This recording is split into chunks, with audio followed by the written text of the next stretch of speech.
오늘도 계속 개혁에 대한 말씀을 드리려고 합니다. 자, 먼저 설교 제목을 같이 한번 읽어보겠습니다. 시작.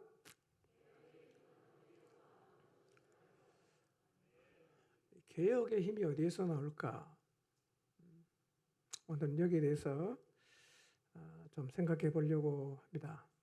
자, 이 질문에 대한 답을 말씀드리기 전에 지난주 말씀을 잠깐 좀 생각해 보도록 하겠습니다. 지난주 설교 제목 기억해 보십시오. 기억나죠? 네, 자, 읽어보겠습니다. 시작. 다 기억하시네요. 자, 지난주는 우리가 개혁을 어떻게 해야 하는지에 대해서 말씀을 상고했습니다. 개혁을 하려면 첫째는 자신의 상태를 잘 봐야 되고요. 둘째로는 말로 하면 안 되고 과감하게 행동해야 되고, 셋째는 개혁의 핵심이 우상을 제거하는 것이라고 말씀을 드렸습니다. 이제 목장 안에서도 어떤 부분을 개혁해야 할 것인가 하는 것이 주로 나눔의 주제인 것 같은데요. 여러분, 지난 한 주간 혹은 그 전 주간 하나님 앞에서 지금 내게 개혁이 필요한 게 무엇일까를 좀 보셨습니까?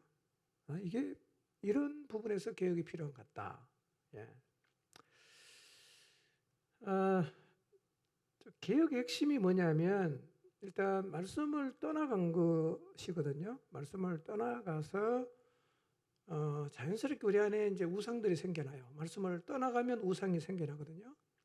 그런 우상을 제거하는 것이 개혁인데, 우리 안에 이제 자리 잡고 있는 우상은 하나님보다 더 의지하는 것입니다. 하나님보다 더 의지하는 것.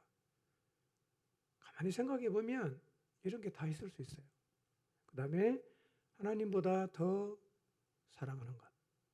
그 다음에 세 번째로는 하나님보다 더 우선순위에 있는 것. 이게 다 우상이거든요. 이것들이 우리의 이 마음 안에 자리를 잡고 있으면 우리가 온전히 하나님 말씀대로 살아갈 수가 없게 돼요. 실제로 그런 면에서 우리에게 우상은 사람일 수가 있어요. 사람. 남편일 수도 있고요. 아내일 수도 있고요. 자녀일 수도 있고, 아니면 특별한 어떤 사람일 수도 있고, 또 어떤 사람에게는 자기 자신일 수도 있어요. 예. 그리고 재물이 우상일 수도 있고요.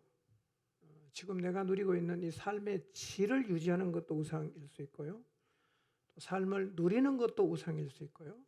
그 다음에 내가 좋아하는 취미생활도 우상이 될 수가 있습니다. 개혁이 무엇인가? 이런 것들을 제거하는 거예요. 제거하는 거.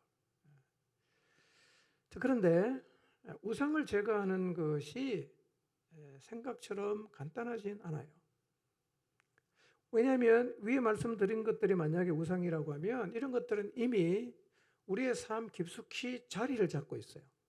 그게 우리의 일상이 되어버렸을 수도 있거든요. 이걸 제거하려고 하면 삶을 살아가는 방식을 바꿔야 되고요. 또 어떤 부분은 잘라내야 하기도 하기 때문에 불편하기도 하고 사소해 보이지만 굉장히 힘들기도 해요. 또 개혁을 하려고 하면 내가 좋아하는 것을 포기해야 될 수도 있고요. 내가 정말 원하는 것들을 놓아야 될 수도 있어요. 그래서 기도를 통해서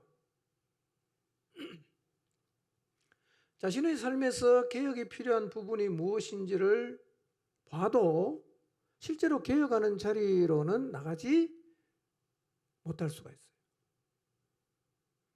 삶을 개혁한다는 게 쉽지 않습니다, 여러분. 그래서 말씀을 들으면서 기도하면서 내가 결단했어요. 내가 개혁하겠다. 근데 삶으로 돌아가서 막상 끊고 정리하고 버리겠다고 결단을 해도 결단한 자리까지 못 가는 거예요. 갈등하다가 끝나요. 갈등을 했는데 실제로는 아무 일도 안 일어났어요. 그 다음에 개혁을 하겠다고 결심을 했는데 손익 계산을 하는 거죠. 이거 내려놓으면 어떻게 되지? 저거 버리면 어떻게 되지? 계산을 하다가 결국 행동은 없고 머리로만 개혁하는 겁니다. 생각으로만 개혁하는 듯 했지만 사실은 아무것도 달라진 게 없어요. 개혁이 쉽지 않다는 거죠. 우리는 지금 어떻게 하고 있을까요? 나는 지금 어떻게 하고 있을까요? 제가 2주에 걸쳐서 개혁에 대한 말씀을 드렸는데 실제로 여러분의 삶에서 개혁이 일어났나요? 아니면 며칠 갈등하다가 며칠 고민하다가 그냥 없던 일로 하고 이전처럼 그렇게 편하게 살아가고 계십니까? 여러분, 근데 요시야는요 정말 대대적인 개혁을 했어요. 엄청난 개혁을 했습니다. 그 사실은요 쉽지 않습니다. 그거예요. 온 나라를 다 뒤집어 엎은 거거든요. 왜냐하면 우상이 만연한 나라에 우상을 다 제거했으니까 굉장히 힘들죠. 적도 많이 생길 수 있고요. 굉장히 어렵습니다. 다 했거든요. 그러니까 요시야보다도 우리가 지금 해야 되는 개혁은 어쩌면 굉장히 쉬울 수 있어요. 그런데도 우리가 주저하면서 실제로 개혁을 못 하잖아요. 그걸 보면 이 요시야의 개혁이 얼마나 대단한 일이었던가를 알 수 있는 거죠. 참 대단하다. 지난 2주 동안 우리의 삶에서 어떤 우상을 제거했던가, 그리고 지금도 그걸 제거했는가 한번 생각해 볼 필요가 있어요. 왜냐하면 한 일주일 동안 제거했다가 도로 갖고 오거든요. 일주일 동안 없앴다가 다시 들고 오거든요. 완전한 개혁이 안 이루어졌을 수도 있습니다. 여러분, 혹시 그다지 부담이 되지 않는, 이래도 저래도 상관이 없는 영역에서 한두 가지를 그냥 제거하고서 내가 개혁을 완수했다 라고 내가 스스로 위로하고 또 생각하고 있는 것은 아닌지도 한번 생각해 보십시오. 지난주에 말씀드린 것처럼 개혁은 적당하게 하면 안 됩니다. 왜냐하면 적당하게 한 거는 개혁이 아니거든요. 개혁은 내가 만족하는 수준에 머물면 안 되고 하나님이 만족하는 수준까지 가야 돼요. 그게 진짜 개혁입니다. 하나님이 인정하는 개혁이 일어나야 진짜 우리의 삶에 하나님 역사가 나타납니다. 자, 열왕기하 23장 25절 한번 읽어볼까요? 읽어보겠습니다. 시작. 요시아와 같이 마음을 다하며 뜻을 다하며 힘을 다하여 모세의 모든 율법을 따라 여호와께로 돌이킨 왕은 요시아 전에도 없었고 후에도 그와 같은 자가 없었더라 그랬어요. 자, 이 요시아의 개혁을 이해하려고 하면 22장부터 읽으면 이해가 돼요. 좀 연결되어 있거든요. 시간이 없어서 다 제가 설명을 못하는데 요시아는 이제 온 마음을 다해서 개혁을 했거든요. 이겁니다. 요시아가 이 놀라운 개혁을 일으킨 그 원동력이 있어요. 그 힘이 있는데 그 일을 경험하고 나서 요시아의 눈에는 지금 하나님의 말씀밖에 안 보입니다. 아무것도 안 보여요. 말씀만 보입니다. 그러니까 말씀대로 그냥 막 밀고 나갔어요. 개혁이 왜 안 되냐? 보이는 게 너무 많은 거예요. 이거 하면 어떻게 될까? 이거 하면 저렇게 될까? 다 이렇게 보이는 게 많으니까 사실은 개혁을 못 하는 거예요. 근데 요시아는요, 어느 순간 요시아의 눈에는 하나님 말씀 외에는 아무것도 안 보입니다. 말씀만 붙잡고 그냥 막 밀고 나갔습니다. 그래서 개혁을 성공할 수 있었거든요. 우리가 이제 지금 개혁을 한번 해보려고 노력을 하잖아요. 노력을 해보면 해볼수록 느끼는 게 뭐냐? 야, 이 개혁 장난 아니다 이거. 진짜 아무나 할 수 없는 일이겠다 라는 생각을 아마 하고 계실 텐데요. 이렇게 간단하지 않은 이 개혁을 요시야는 어떻게 해낼 수가 있었을까 하는 겁니다. 어떻게 해낼 수 있었을까? 그 요시야가 그렇게 개혁할 수 있었던 힘이 있어야 되지 않겠어요? 어디서 나왔나? 이걸 오늘 좀 생각을 해보겠습니다. 개혁의 힘은 어디에서 나오는가? 우리도 그 자리로 돌아가서 그 힘을 얻으면 요시야가 걸어갔던 길 걸어갈 수 있어요. 자, 본문을 한번 23장 1절에서 3절인데요. 읽기 전에 여러분 우리 22장 말씀 읽었죠? 14절부터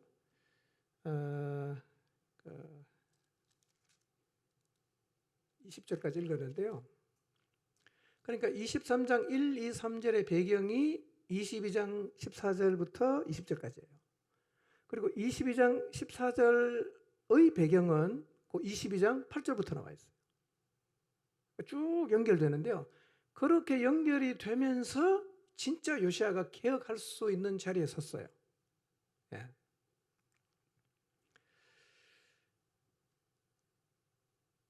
요시야가 14절부터 우리가 읽었잖아요. 이 말씀 읽으면서요, 너무 하나님이 두려운 거예요. 너무너무 두려웠어요. 이러다가 우리나라 끝장나겠다. 이 위기감 굉장히 절박하게 다가왔어요. 예. 그래서 23장에 보니까 왕이 어떻게 하냐?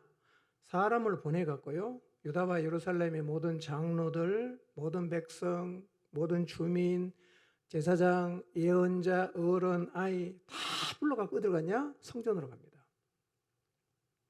그리고 그의 삶에 큰 충격을 주었던 이 성전에서 발견된 언약책을 백성에게 다 들려주는 거예요. 들어봐라. 다 들려줘요. 그리고 나서 요시야가 언약을 세우는 겁니다. 우리 마음을 다하고 뜻을 다하여 여호와께 순종하고 그의 계명과 모든 율례를 지키고 이 언약의 말씀을 이룹시다. 그리고 백성들도 이게 모두 동의를 해요. 그리고 나서 4절부터 시작되는 거예요. 그리고 나서 가서 다 뒤집어 엎었습니다. 제거하고 부수고 불태우고 더럽히고 다 했어요. 이 그러니까 개혁이 뭐냐면요, 하나님의 말씀을 지키는 자리로 돌아가는 거예요. 이게 개혁이에요. 말씀을 지키는 자리로 돌아가는 거죠. 이 개혁을 하기 전에 1절부터 3절까지 보면 백성과 함께 언약을 맺잖아요. 언약을 세우게 된 직접적인 동기가 8절에서 13절에 나와 있어요. 8절에 13절. 자, 읽지는 않겠습니다. 자, 이런 이야기입니다. 요시야가 왕이 된 지 10년이 지났을 때 hil기야 대제사장이 성전을 수리하다가 성전에서 율법책을 발견했어요.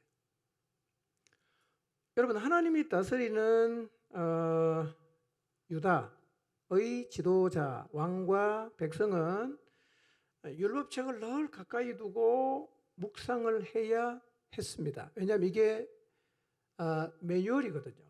나라를 어떻게 운영해야 되는지에 대한 매뉴얼이기 때문에 왕은 늘 그 책을 읽어야 돼요. 어떻게 해야 되는가? 계속 읽어야 돼요. 여러분, 이전에 하나님이 여호수아에게도 똑같은 명령을 하셨어요. 여호수아를 모세의 뒤를 이은 지도자로 세웠을 때 하나님께서 이렇게 말씀하셨거든요. 여호수아 1장 7절 8절 읽어보겠습니다. 시작. 오직 강하고 극히 담대하여 나의 종 모세가 내게 명령한 그 율법을 다 지켜 행하고 우러나 좌로나 치우치지 말라. 그리하면 어디로 가든지 형통하리니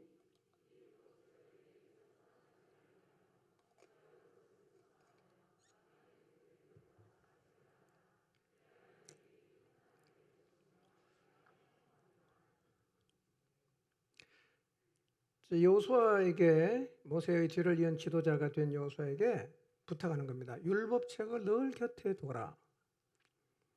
네 입에서 떠나지 말게 해라. 읽고 암송하고 하라는 거죠. 그 다음에 뭐라고 합니까? 주야로 그것을 묵상해라. 네 생각 속에 늘 하나님 말씀이 담겨 있게 해라. 그리고 그 말씀대로 행해라. 그리하면 너가 가는 길이 평탄할 거다. 그리고 너가 형통할 것이다. 이것은 요수아나 요시아에게만 해당되는 얘기가 아니라 유다의 모든 왕에게 해당이 되는 얘기입니다. 뿐만 아니라 이 원칙은 구약시대 이스라엘에게만 해당이 되는 게 아니라 오늘 우리 모두에게도 동일하게 해당이 됩니다. 성도는 늘 하나님 말씀을 입에 담고 살아야 됩니다. 그리고 머리에 늘 담고 묵상하고 그 말씀대로 행하면서 살아가야 합니다. 이게 원칙이에요. 이 원칙이 지켜져야 하나님의 나라가 유지가 될 수 있고 이 원칙이 지켜져야 하나님의 백성다운 삶을 살아갈 수가 있어요. 그런데 놀라운 일이 뭐냐? 하나님이 통치하시는 나라 유다가 나라를 통치하는 모든 원리를 담고 있는 율법책을 잃어버렸습니다. 없어요, 그게. 그러니까 이 율법책을 잃어버렸다는 것만 봐도 지금 유다의 문제가 심각하다는 것을 알 수 있어요. 자, 그런데 율법책을 다시 찾았는데 어디서 찾았는가? 열왕기하 22장 8절을 읽어봅니다. 시작.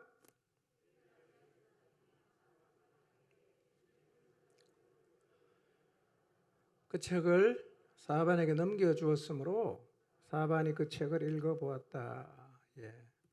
자, hilkia 대제사장이 성전을 수리하다가 보니까 무슨 책이 하나 있어요. 읽어보니까 이게 율법책인 거예요. 그래갖고 서기관 사반을 불러서 줬어요. 사반이 그 책을 먼저 읽어봤어요. 지금까지는 율법책의 존재도 모르고 살았어요. 다 잊어버렸어요. 근데 그 책을 찾았는데요. 여러분, 원래 율법책은 아무데나 두면 안 되고요. 율법책이 있어야 되는 자리를 하나님이 가르쳐 줬어요. 여기다가 이 책을 둬라 가르쳐 줬어요. 근데 거기다 안 두니까 잃어버린 겁니다. 자, 신명기 31장 26절 율법책을 갖다 두라고 하나님이 말씀하셨는가 읽어봅니다. 시작.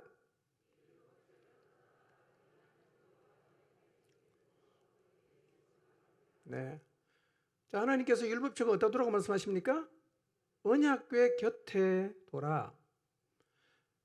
분명히 말씀하셨거든요. 그런데 지금 율법책이 없어졌다는 얘기는 율법책을 별로 중요하게 생각을 안 했다는 거죠. 중요하게 생각 안 하니까 여기저기 굴러 다닐 거고 뭐 언약궤 옆에 있는지 어딘지 관심도 없다가 그러니까 그냥 책이 여기저기로 굴러 다니다가 성전은 어디에 갖다 놓은 게 아니라 거기 이제 두게 되었는데요. 아무도 관심이 없으니까 율법책 존재 자체도 잊고 산 거죠. 잊고. 나라를 경영하는 원리가 적혀있는 율법책이 어디 있는지를 아무도 몰라요. 왕도 몰라요. 대제사장도 몰라요. 서기관도 몰라요. 다 몰라요. 율법책이 지금 버려진 채로 있어요. 여러분 보세요. 나라를 경영하는 원리인 율법책을 잃어버렸다. 그러면 유다 나라는 어떻게 경영되고 있을까요? 나라를 경영하는 원리가 되는 책을 잊어먹었으니까 미루어 짐작해봐도 이 나라는 지금 엉망으로 운영이 되고 있다고 생각할 수 있는데 실제로 그랬잖아요. 4절부터 개혁하는 걸 보세요. 이 언약의 말씀과는 전혀 상관이 없는 모습으로 유다가 지금 내다름질을 하고 있었습니다.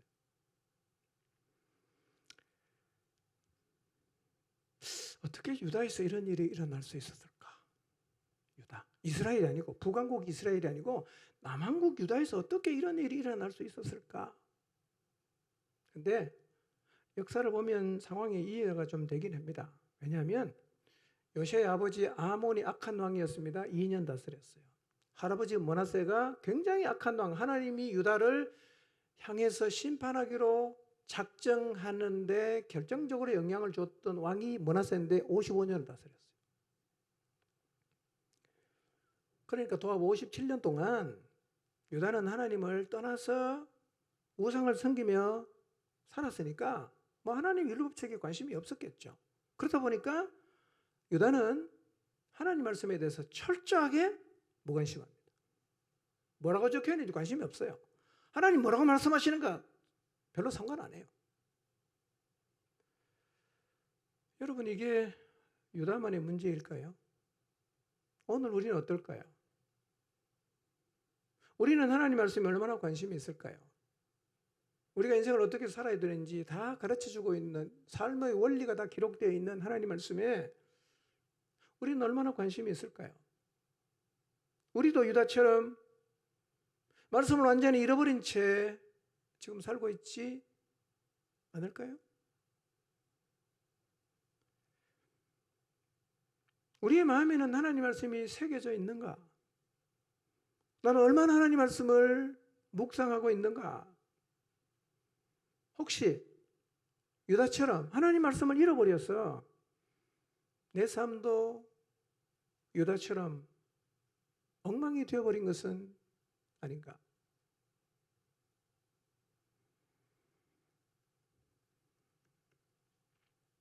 율법책을 잃어버린 므낫세 55년, 아몬 2년, 요시야가 왕이 되고 10년, 도합 67년 동안 유다가 어떻게 살았겠어요?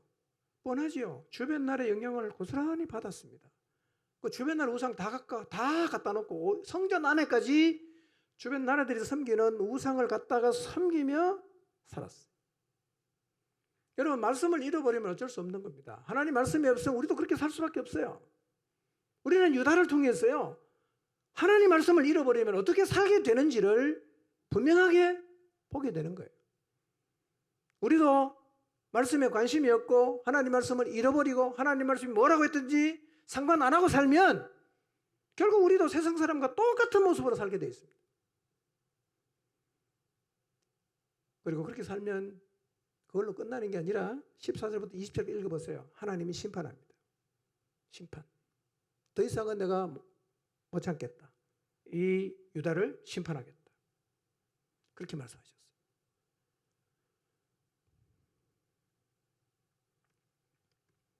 그런데 할아버지 55년, 아버지 2년, 자기의 10년, 왕이 되고 10년, 8살부터 17살까지 10년. 그러니까 67년, 68년 동안 율법의 말씀과는 별로 상관이 없이 요시야도 살았는데 요시야 인생을 완전히 뒤바꿔 놓는 사건이 하나 생깁니다. 요시야가 이 사건을 경험하고 이 사건을 기점으로 해서 인생이 완전히 달라집니다. 완전히 달라져요. 그 사건이 열왕기하 22장. 우리 읽지는 않았는데요. 8절에서 22장 8절에서 13절까지 나와 있어요. 요시야가 왕이 된 지 10년 후에 성전 수리하다가 hil기야 대제사장이 율법책 발견하고 서기관 사반에게 줍니다. 사반이 읽어봅니다. 야, 이거는 왕에게 갖다 줘야 되겠다. 그래서 들고 왕 앞에 가서 그 율법책을 큰 소리로 읽어줍니다. 근데 그 율법책의 내용을 들은 요시야가 너무나 충격을 받습니다. 너무나 충격을 받아요.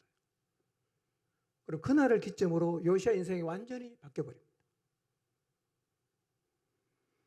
요시야는 할아버지에게도 한 번도 들어본 적이 없는 얘기예요. 이거는 아버지한테도 한 번도 못 들어봤어요. 왕이 된 지난 10년간 한 번도 들어보지 못한 언약의 책의 말씀을 들었는데 요시야는 그 말씀을 들으면서 너무 충격을 받습니다. 그리고 생각합니다. 야, 우리가 하나님을 잊고 살았구나. 우리가 하나님을 너무 모르고 하나님 말씀 무시하고 살았구나. 그 말씀을 들으면서 요시야는 지금 자기의 나라가 너무나 잘못된 길로 가고 있다는 사실을 깊이 깨달아요. 너무 마음이 아파서 요시야는 가슴을 쥐어 떴습니다. 옷을 찢어요. 그리고 하나님 앞에서 애통합니다.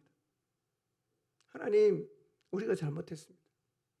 우리 하나님 말씀 모르고 하나님이 하면 안 된다고 하신 온갖 우상을 다 숭배하며 살았습니다. 하나님, 지금 우리나라에 우리 온 나라에 우상이 너무너무 가득합니다. 하나님, 우리나라 용서해 주십시오. 이제 하나님이 주신 언약을 내가 기억하고 언약의 말씀을 따라 살겠습니다. 결심을 합니다.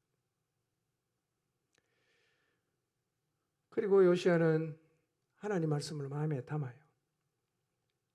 마치 스폰지가 물을 빨아들이듯이 요시야는 서기관 사반이 읽어주는 언약책에 있는 말씀을 그대로 마음에 다 받아들입니다. 다 받아요. 통회하는 마음으로, 죄송한 마음으로, 회개하는 마음으로 언약의 말씀을 마음에 받아들이는데요.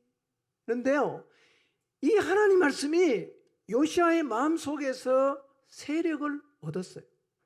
말씀이 점점 마음속에서 요시야를 붙들어요. 강해집니다. 이제 요시야의 눈에는 하나님 말씀밖에 안 보이는 거예요. 아무것도 안 보여요.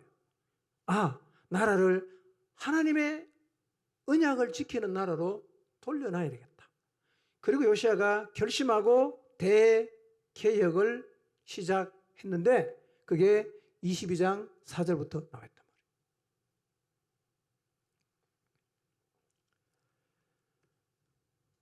요시야 인생이 완전히 뒤집힌 원동력이 뭡니까? 하나님 말씀을 받아들인 거예요. 하나님 말씀 앞에서 통회하고 자복했어요. 하나님 말씀이 요시야의 마음속에서 세력을 얻었어요. 여러분, 우리 눈에 말씀만 보이면 개혁할 수 있습니다. 근데 주변 게 다 보이면 갈등은 할 수 있지만 개혁은 못합니다. 이 사람 걸리고 저 사람 걸리고 이 일 걸리고 저 일 걸리고 아무것도 못합니다. 요시야는요, 너무나 하나님 말씀을 충격적으로 받습니다. 그런데 이런 요시야를 보시고요, 하나님이 이렇게 말씀하세요.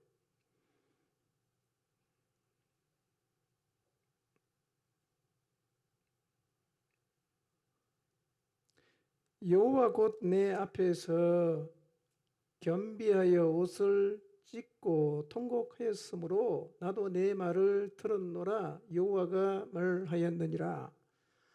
요시야가 정말 애통하는 마음으로 하나님 말씀을 받은 그 중심을 하나님도 인정하셨어요. 그러니까 이건 가식이 아니었습니다. 진심이었어요. 진짜 회개했습니다. 진짜 통회했어요.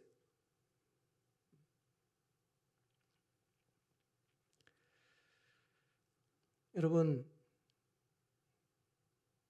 개혁을 할 수 있는 힘은 우리의 마음속에 하나님 말씀이 살아날 때, 그 말씀이 세력을 얻을 때 일어납니다. 얻을 수 있어요. 뒤집으면 이런 얘기입니다. 하나님 말씀이 우리의 삶에서 세력을 얻지 못하면 개혁은 못합니다. 그건 갈등만 하다 끝낼 수밖에 없습니다. 계산만 하다가 머리로만 개혁합니다. 삶으로는 절대로 못 나갑니다. 말씀이 내 삶을 흔들어 놓을 때 그때는 갈 수 있어요. 요시야는 실제로 하나님 말씀이 그의 가슴을 뒤 흔들어 놓은 그날부터 인생이 완전히 바뀌어버렸습니다. 하나님 말씀만 붙잡고 그냥 갔어요.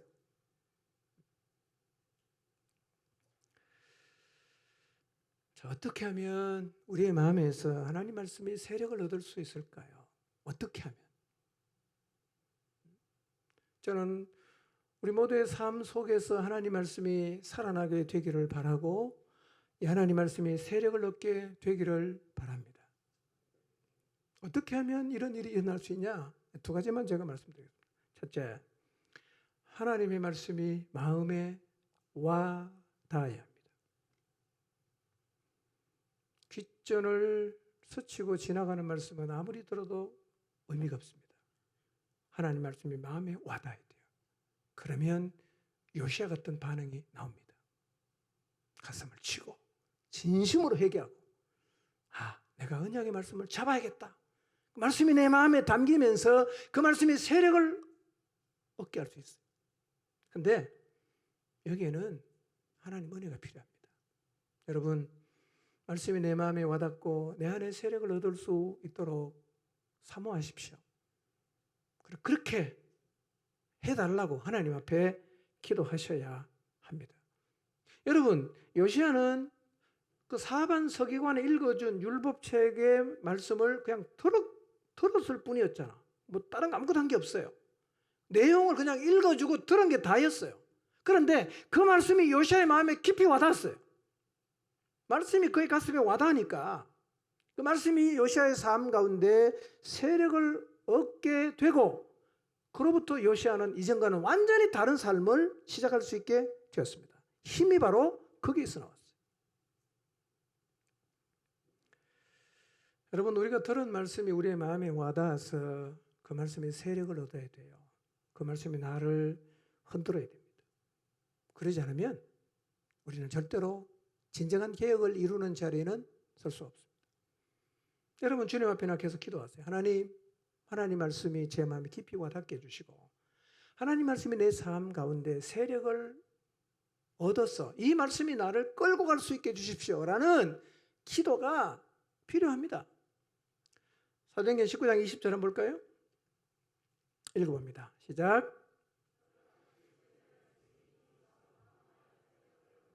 예. 바울이 에베소에 2년간 머무르면서 하나님 말씀을 가르쳤을 때 하나님께서 바울을 통해 놀라운 능력을 행하게 하셨어요. 병자가 고쳐지고, 심지어는 바울이 손수건을 갖다 얹어도 병자가 나왔어요. 엄청난 일이죠.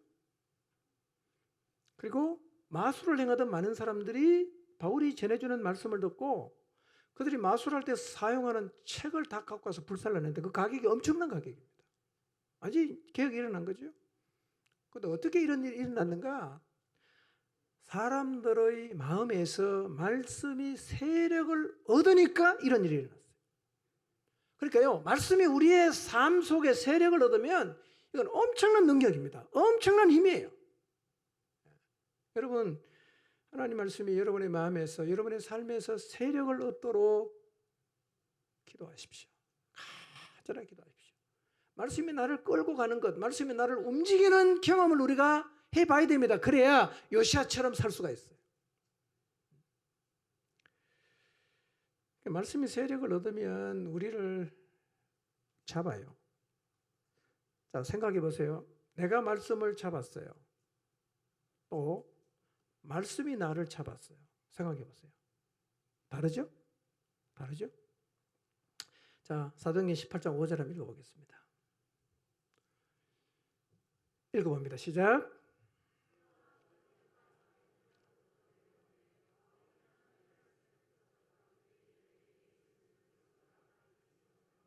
네, 바울이 어디에 붙잡혔어요? 하나님 말씀에 붙잡혔어요. 우리가 하나님 말씀을 붙잡는 것도 필요해요. 근데 하나님의 말씀이 우리를 붙잡으면, 우리가 하나님 말씀에 붙잡히게 되면 그 말씀이 끄는 대로 갈 수 있어요. 끄는 대로 갈 수 있습니다. 죽음의 자리도 갈 수 있어요. 그 말씀에 붙잡히기를 기도하십시오. 진짜 하나님 말씀에 내가 사로잡혀서 말씀이 나를 끌고 가는 이 은혜를 하나님 앞에 구하십시오. 이런 은혜를 경험한다면 요시아 같은 개혁은 가능합니다. 여러분, 우리가 붙잡는 말씀에는 놀라운 능력이 있어요. 성경에 하나님 말씀에 얼마나 대단한 능력이 있는가에 대한 기록은 너무너무 많죠. 한 사람만 간단히 소개합니다. 엠마오로 내려가던 두 제자, 예루살렘에서 주님 부활하신 그날 엠마오로 내려가요. 실망해서. 근데 내려가다가 누구를 만났냐? 예수님 만났어요. 대화를 나누다가 말씀의 능력을 입었어요. 어떻게 하냐? 예루살렘으로 다시 돌아갑니다. 이것도 개혁이죠. 말씀을 버리고 가다가 다시 말씀 붙잡는 자리로 가는 겁니다. 언제 이런 일이 가능해지냐?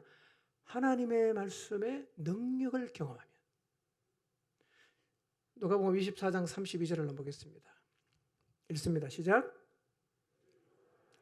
길에서 우리에게 말씀하시고 우리에게 성경을 풀어주실 때에 우리 속에서 마음이 뜨겁지 아니하더냐 하고, 주님 부활하신 그날 이 두 명의 제자는 낙심했어요. 그래서 그냥 낙향하는 겁니다. 고향으로 돌아가지요. 내려가다가 누구를 만났는데 그 동행을 하게 돼서 이런저런 얘기를 하고 있는데요. 대화를 하다 보니까 벌써 해가 이제 뉘엿뉘엿 넘어가요.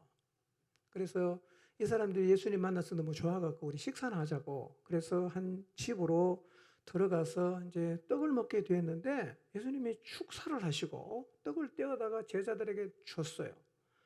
근데 이 떡을 받는 순간 눈이 밝아진 거예요. 아, 이분이 예수님이구나. 그리고 예수님은 사라졌어요. 그 순간 이 사람들이 주님하고 길을 걸어오면서 대화를 나누었을 때 있었던 일을 회상하는 것이 32절이에요. 길에서 우리에게 말씀하시고 우리에게 성경을 풀어주실 때에 우리 속에서 마음이 뜨겁지 않았던가? 말씀의 능력을 경험한 거죠. 그래서 내려가다가 돌아간 겁니다. 여러분이 하나님 말씀의 능력을 사모하시기를 바랍니다. 말씀 앞에 설 때마다 말씀이 와닿을 수 있도록, 말씀 앞에 설 때마다 말씀이 나를 붙잡을 수 있도록, 말씀 앞에 설 때마다 말씀이 내 마음을 뜨겁게 해주시는 하나님의 은혜를 내가 입을 수 있도록 하나님 앞에 기도하시기를 바랍니다. 이 자리에 설 수 있다면 우리의 삶에도 요시아 같은 놀라운 개혁은 시작될 수 있어요. 두 번째, 말씀이 마음에서 세력을 얻으려고 하면 두 번째는 하나님 말씀을 의도적으로 잡아야 합니다. 이거는 우리의 의지로도 할 수 있는 일입니다. 의도적으로 의지를 가지고 하나님 말씀을 잡고자 해야 한다는 겁니다. 우리 늘 말씀 앞에 설 때 그런 자세를 가져야 돼요. 내가 오늘 주시는 하나님 말씀을 내가 붙잡겠다. 이런 마음의 자세가 굉장히 중요해요. 왜 말씀을 잡는 게 중요하냐? 히브리서 2장 1절을 보십시오. 말씀을 잡는 게 중요한 이유가 있어요. 자, 읽어보겠습니다. 시작.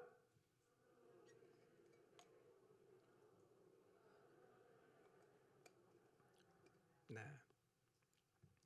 여러분, 우리에게 주시는, 우리의 귀에 들리는 하나님 말씀에 유념하지 않으면 어떤 일이 벌어지냐? 떠내려갑니다. 세상의 파도에 다 휩쓸려 가요. 우리가 세상에 살지만 세상의 가치와 세상의 파도에 휩쓸려 가지 않는 이유가 뭐냐?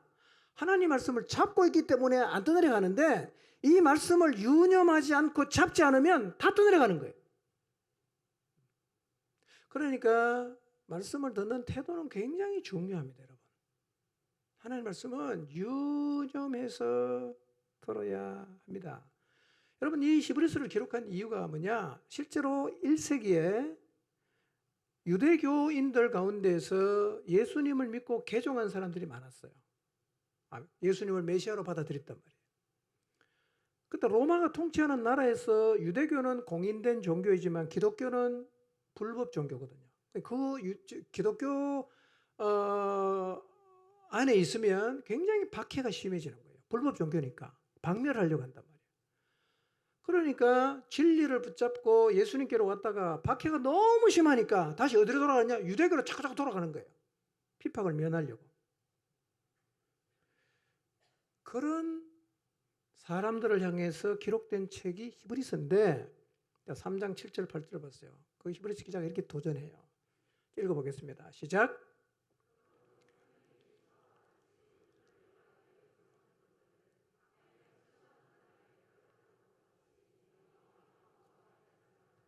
네.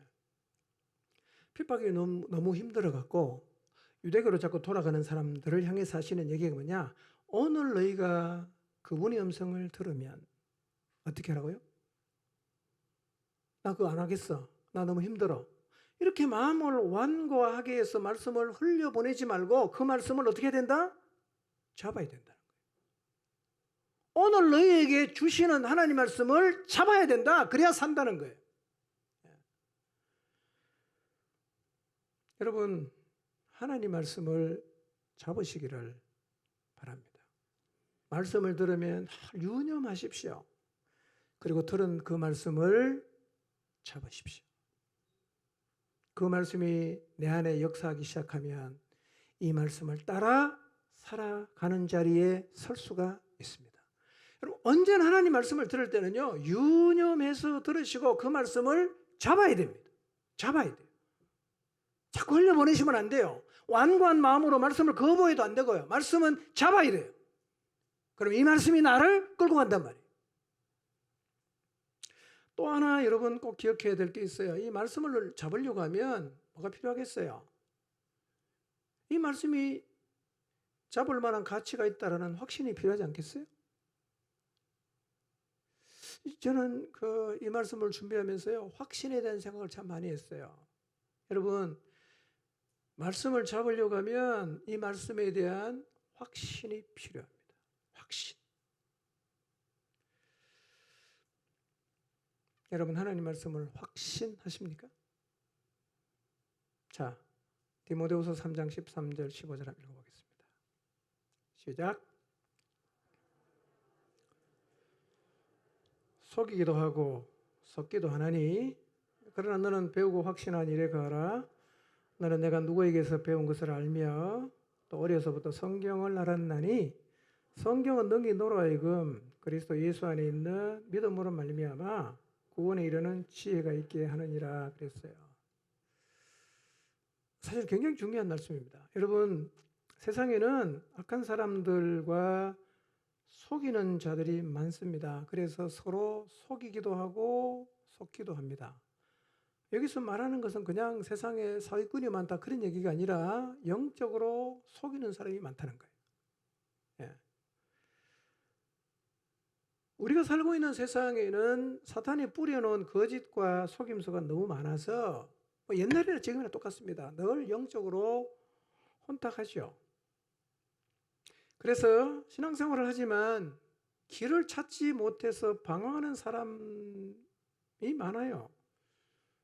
짧은 인생을 살면서 도대체 내가 무엇을 잡아야 되는지에 대한 확신이 없는 사람도 적지 않고요. 정말 우리가 요시야 같은 계획을 꼭 해야 되는가? 그리고 신앙생활을 진짜 이 목숨까지 걸고 하는 게 맞는가? 라는 것에 대해서 의구심을 갖는 사람도 적지 않습니다. 많은 사람들이 인생을 살아가는 방식에 대한 얘기를 하지요. 이 사람은 이렇게 살아라. 저 사람은 저렇게 살아라. 여러 얘기가 많아요. 그래서 여러 얘기를 듣다 보면 우리가 자꾸 이제 혼란스러워지는 거예요. 누구 말이 맞지 도대체? 누구 말이 맞지? 어떻게 살아야지? 여러분, 이 세상에는 속이는 사람이 많습니다. 속이기도 하고 속기도 하는 일은 앞으로도 계속 일어날 텐데 우리가 한 번밖에 없는 이 짧은 인생, 하나님의 사람 그리스도인으로 어떻게 살아야 되는지에 대해서 많은 사람들이 여러 가지 방식을 얘기한다고 해도 우리는 내가 도대체 인생을 어떻게 살아야 되는지 모르겠다 이렇게 말하면 안 돼요. 우리는 성경을 확신해야 합니다.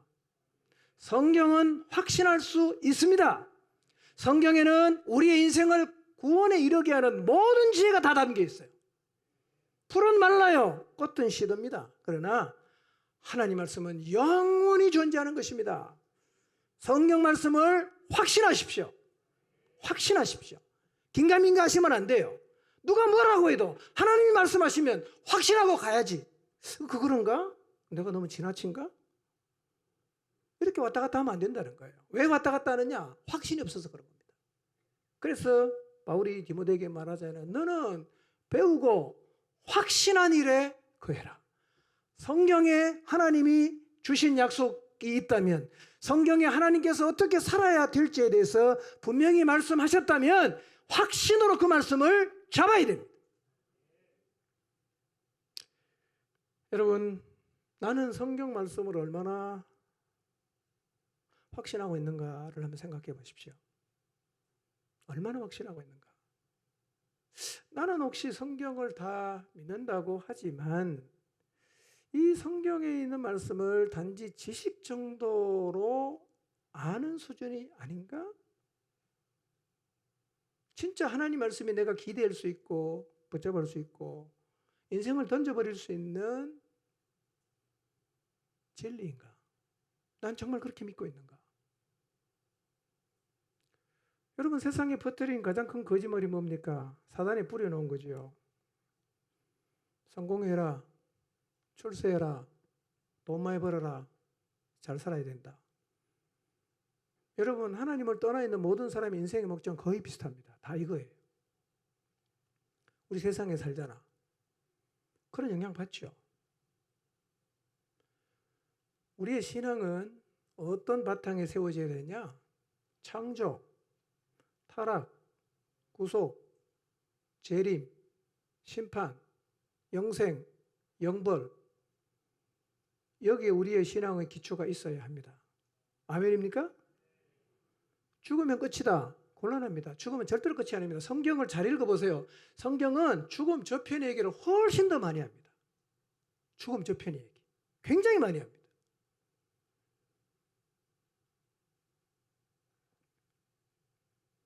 우리의 삶은 이 성경의 진리라는 바탕 위에서 세워가야 합니다. 그렇게 하려고 하면 뭐가 필요하냐? 진리에 대한 확신입니다. 배우고 확신한 일에 거해야 합니다. 그렇게 되시기를 주님의 이름으로 축원합니다. 누가 뭐라고 해도 나는 확신한 일에 거하는 거예요. 진리를 붙잡아. 여러분 재림을 믿으시나요? 재림 믿으시나요? 죽음 저편의 심판을 믿으십니까? 진짜 믿습니까?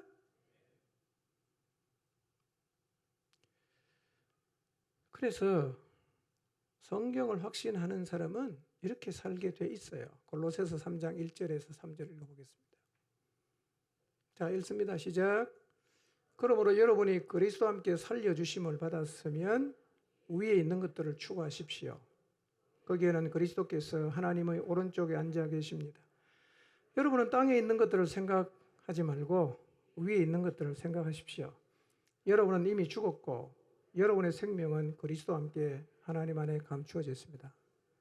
다 어디를 지금 우리에게 바라보라고 말씀하고 있습니까? 위의 것. 그 다음에 하나님 보호자 우편에 살아계신 예수 그리스도. 너희의 생명은 그리스도와 함께 하나님 안에 감추어져 있다. 이 땅에서 삶을 얘기하지 않지 않습니까? 이 말은 세상에 줄을 놓아라 그런 의미는 아니에요. 열심히 사셔야 됩니다. 그러나 궁극적으로 우리가 진리를 믿는다면 어디를 바라봐야 됩니까? 그 나라를 바라봐야 됩니다. 우리는 땅에 살지만 이 땅에 사는 날 동안도 뭘 추구해야 됩니까? 위의 것을 추구해야 됩니다.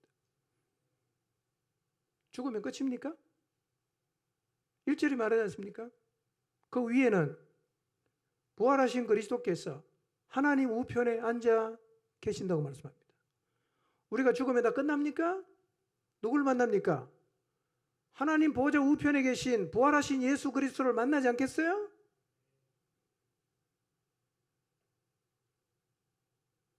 죽을 수 있죠.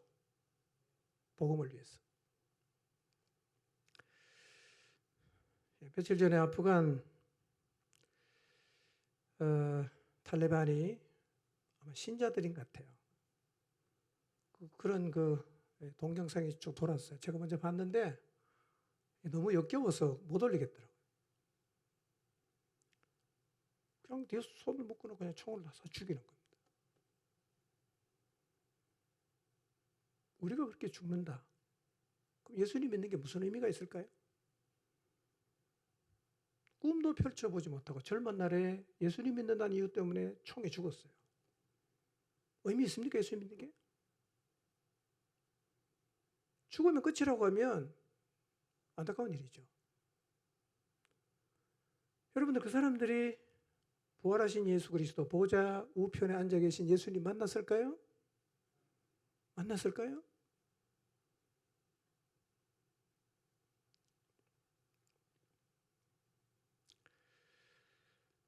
여러분 우리가 세상을 뒤로 하고 그 나라에 가면 그곳에서 예수님을 만날 것입니다.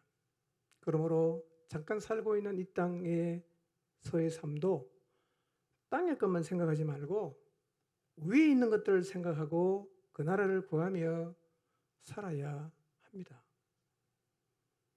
때는 특정할 수 없지만 주님 오실 날이 가까워진 것은 분명합니다.